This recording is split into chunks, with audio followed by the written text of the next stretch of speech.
Hi guys, આજે આપણે એવી મીઠાઈ બનાવીશું કે બનાવવી એકદમ આસાન છે. પ્લસ ન તો કોઈ આપણે માવો યુઝ કરશું, ન મિલ્ક પાવડર યુઝ કરીશું.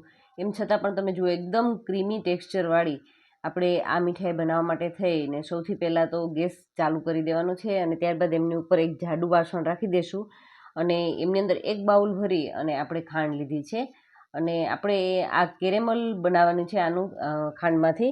તો એમના માટે થઈને સૌથી પહેલાં વાસણને તપાવવું જરૂરી છે અને આમાં છે ને નાની નાની ટિપ્સ તમે ધ્યાનમાં રાખશો ને તો એકદમ પરફેક્ટ તમે આ મીઠાઈ છે એ તૈયાર કરી શકશો.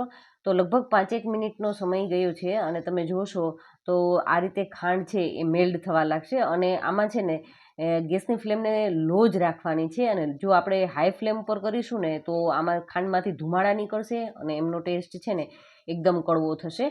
તો એ ખાસ ધ્યાન રાખવાનું છે કે લો ફ્લેમ પર આપણે કામ કરવાનું છે અને 7થી 8 મિનિટના સમય બાદ તમે જોશો તો આ રીતે ખાંડ છે એ મેલ્ટ થવા લાગશે અને સાઈડ પરથી વચ્ચેથી તમને મેલ્ટ થતી લાગે ને તો સાઈડ પરથી ખાંડને લેતું જવાનું, વચ્ચે લઈ લેવાની અને બસ આ રીતે હળવી એવી મેલ્ટ થઈ ગયા બાદ આપણે કન્ટિન્યુ ચલાવવાની છે અને ગેસની ફ્લેમ તો લો જ રાખીશું. અને બસ જો આ રીતની આપણે એકદમ સરસ મેલ્ટ થઈ ચૂકી છે, તમને હું બતાવું તો જુઓ એકદમ મધ જેવું એમનું ટેક્સચર થઈ જાય ને ત્યારબાદ આપણે સાવ લો ફ્લેમ કરી દઈશું અને 1 લીટર મેં દૂધ લીધું છે, એમાંથી થોડુંક દૂધ આપણે સાઈડ પર રાખી દઈશું, એમનો આગળ ઉપયોગ કરીશું.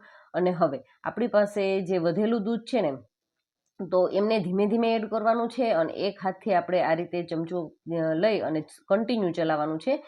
અને થોડી વાર માટે તમને થશે કે આ ખાંડનો તો ગઠ્ઠો થઈ ગયો છે, પથ્થર થઈ ગયો છે, પણ કશો જ વાંધો નહીં. આપણી ખાંડ છે એકદમ સારી રીતે મેલ્ટ થઈ જશે અને આમનો ટેસ્ટ છે ને એકદમ જ સરસ આવશે. જે રીતે આપણે બટરસ્કોચ ફ્લેવરનું આઈસ્ક્રીમને ખાતા હોઈએ છીએ ને એ ટાઈપનો આમાંથી ટેસ્ટ આવશે. તો તમે અત્યારે જોઈ શકો છો કે ખાંડ છે તળીએ પણ ચોંટી ચૂકી છે અને એકદમ જો એમનો ગઠ્ઠો તૈયાર થઈ ગયો છે. તો ધીમે જ આપણે ગેસ ઉપર આમને કન્ટિન્યુ ચલાવીશું ને તો લગભગ 4થી 5 મિનિટની અંદર તો ખાંડ છે એ સારી રીતે ઓગળી જશે અને એકદમ આમાં દૂધની સાથે ભળી જશે અને દૂધનો કલર પણ તમે જુઓ એકદમ જ ચેન્જ થઈ ગયો છે. થોડો એવો બ્રાઉન બદામી, જે બદામનો કલર હોય ને એ ટાઈપનું એમનો દૂધનો કલર છે એ થઈ જશે. અને આપણે હવે જુઓ એકદમ જ લો ફ્લેમની ઉપર જ આપણે આ જે દૂધ સાઈડ પર રાખ્યું હતું ને અને એની અંદર આપણે કસ્ટર્ડ પાવડર એડ કરીશું. અને આ અત્યારે જે દૂધ લીધું છે એમની અંદર મેં 2 ચમચી જેટલો કસ્ટર્ડ પાવડર લીધો છે. કસ્ટર્ડ પાવડરની ફ્લેવર છે ને વેનીલા ફ્લેવરનો લીધો છે એટલે સરસ એમનો ટેસ્ટ આવશે. અને પહેલું દૂધ છે એને વચ્ચે વચ્ચે ચલાવવાનું છે કારણ કે એમાં થોડીક ખાંડ બચી છે તો એ સારી રીતે ઓગળી જાય. અને આમની અંદર જો ગઠ્ઠા ન રહીએ ને કસ્ટર્ડ પાવડરનું એ ખાસ ધ્યાન રાખવાનું છે. જો એમની અંદર થોડાક પણ ગઠ્ઠા રહેશે તો એ અંદર જ્યારે આપણે દૂધની અંદર એડ કરીશું ને તો વધારે એમની અંદર ગઠ્ઠા થઈ જશે. તો આપણે ખાસ ધ્યાન રાખવાનું છે કે સારી રીતે દૂધની સાથે કસ્ટર્ડ પાવડર મિક્સ થઈ જવો જરૂરી છે. અને અત્યારે તમે જોઈ શકો છો કે આપણી ખાંડ છે જે ગઠ્ઠો થઈ ગયો તો એ બિલકુલ પીગળી ગયો છે અને આપણું દૂધ છે એ ઉકળવા લાગ્યું છે ને ઉપર જો સફેદ ફીણા થવા લાગ્યા છે. એમનો મતલબ છે કે હવે દૂધ છે એમના અંદર ઉભરો આવવા લાગ્યો છે અને એ બેઝ ઉપર જ આપણે જે કસ્ટર્ડ પાવડરવાળું મિક્સ કરેલું દૂધ છે એ ધીમે ધીમે એડ કરવાનું છે અને કન્ટિન્યુ ચલાવવાનું છે, જેથી કરીને શું થાય કે તળિયે બિલકુલ ચોટે નહીં. અને જુઓ હમણાં જ 1થી 1.5 મિનિટનો સમય જશે, 2-3 ઉભરા આવશે એટલે એકદમ જ ઘટ આપણું દૂધ છે એ તૈયાર થશે. અને જોશો ને તમે કે દૂધની ક્વોન્ટિટી છે ને બિલકુલ જ ઓછી નહીં થાય. લગભગ 12થી 15 મિનિટ સુધી દૂધ ઉકળશે ને એમ છતાંય તમે જોઈ શકશો કે આમાંથી દૂધનું ટેક્સચર ચેન્જ થઈ જશે. પણ જેટલું આપણે દૂધ લીધું હતું ને એમાંથી દૂધ બિલકુલ ઓછું નહીં દેખાય તમને. અને જુઓ હવે ધીમે ધીમે ઘટ થવા લાગ્યું છે, એકદમ જ એમની અંદર ઉભરો પણ આવવા લાગ્યો છે, તમે જોઈ શકો છો. જો મિત્રો આજનો અત્યાર સુધીનો વિડીયો તમને થોડોક પણ સારો લાગ્યો હોય તો વિડીયોને લાઇક ચોક્કસથી કરજો અને તમારા ફ્રેન્ડ્સ અને ફેમિલી જોડે શેર પણ કરજો, જેથી કરીને આપણા અવનવા વિડીયો છે એ પણ એન્જોય કરી શકે, એમાંથી કંઈક નવું શીખી શકે. અને જુઓ લગભગ હવે 3-1 મિનિટનો સમય થઈ ગયો છે કસ્ટર્ડ પાવડર એડ કર્યા બાદ. તો દૂધ તમે જોઈ શકો છો એકદમ સરસ ઘટ થઈ ગયું છે. અને હવે મારે શું હતું કે 11રસનો ફાસ્ટ હતો તો મેં સાબુદાણા ખીચડી માટે જે પલાળ્યા હતા ને એ થોડાક સાબુદાણા બચ્યા છે અને ત્યારે મેં તમને ચમચા પાછળ આ રીતે હાથની મદદથી, આંગળીની મદદથી કરીને બતાવ્યું. તો તમે જોઈ શકો છો કે 2 સાઈડથી દૂધ છે એમ વચ્ચેનો ભાગ ક્લીન થઈ ગયો છે અને વચ્ચે જે ભાગ રહી ગયો હતો ને એ દૂધ એમાં ન જાય ને એટલે પરફેક્ટ સમજી લેવાનું કે એટલું ઘટ આપણે કરવાનું છે. તો આ નાનું બાઉલ એટલે લગભગ 4 મોટી ચમચી જેટલા સાબુદાણા છે એ હતા અને એમને મેં પલાળી અને રાખ્યા હતા સાબુદાણાને. તો એ સાબુદાણા છે એ આપણે દૂધની અંદર એડ કરવાના છે અને પલાળેલા સાબુદાણા હશે ને 7થી 8 કલાક તો માત્ર 2 મિનિટનો સમય જશે ને તો તમે જોઈ શકો છો કે દૂધ ઉકળતા દૂધની અંદર સાબુદાણાને પારદર્શક થતાં બિલકુલ વાર નહીં લાગે, કૂક થતાં વાર સહેજે પણ નહીં લાગે.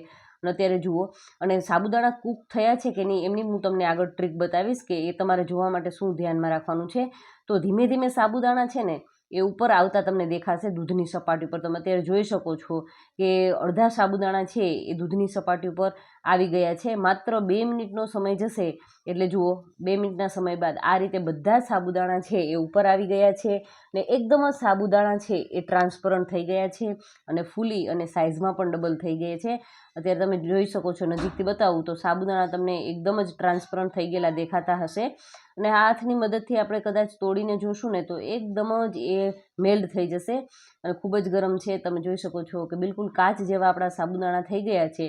તો આપણી મીઠાઈ પણ પરફેક્ટ રેડી થઈ ચૂકી છે. તો ગેસની ફ્લેમને બંધ કરી દેશું અને વચ્ચે વચ્ચે ચલાવી અને આપણે ઠંડુ કરવાનું છે આ દૂધને આપણે.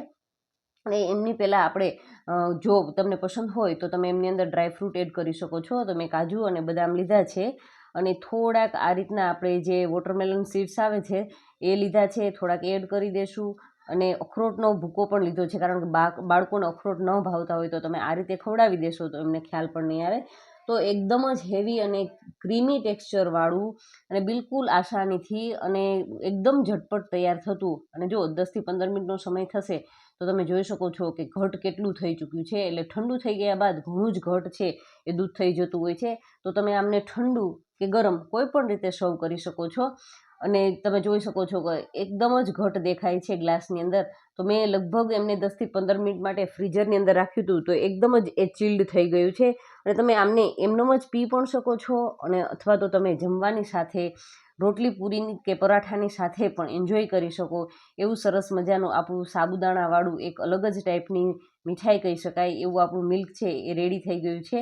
તો ઉનાળાની અંદર આપણે થોડાક આમની અંદર ગુલાબની પાંખડીઓ એડ કરી દઈએ અને ઉપરથી થોડાક ડ્રાયફ્રૂટ પણ એ મિક્સ કરી અને એડ કરી શકીએ છીએ. તો એકદમ જ રીચ એવું આપણું અને બિલકુલ ઓછા ખર્ચવાળું કે 1 લીટર દૂધની અંદરથી લગભગ તમે 5થી 7 વ્યક્તિને ખવડાવી શકો એવી સરસ મજાની મીઠાઈ છે એ રેડી થઈ ચૂકી છે. તો આજનો વિડીયો તમને સારો લાગ્યો હોય ને તો વિડીયોને લાઇક ચોક્કસથી કરજો અને નીચે આવતા બેલ આઇકનને સબસ્ક્રાઇબ કર્યા બાદ નીચે આવતું જે બેલ આઇકન હોય છે એમને જરૂરથી પ્રેસ કરજો અને એમાં જે ઓલ નોટિફિકેશન બતાવે છે એમને પણ તમે પ્રેસ કરી દેજો, જેથી કરી અને મારા વિડીયો જ્યારે પણ અપલોડ થાય એટલે તમને સીધી જ નોટિફિકેશન મળી શકે અને તમે મારા અવનવા વિડીયો છે એમાંથી કંઈક નવું શીખી શકો. Thank you for watching this videos.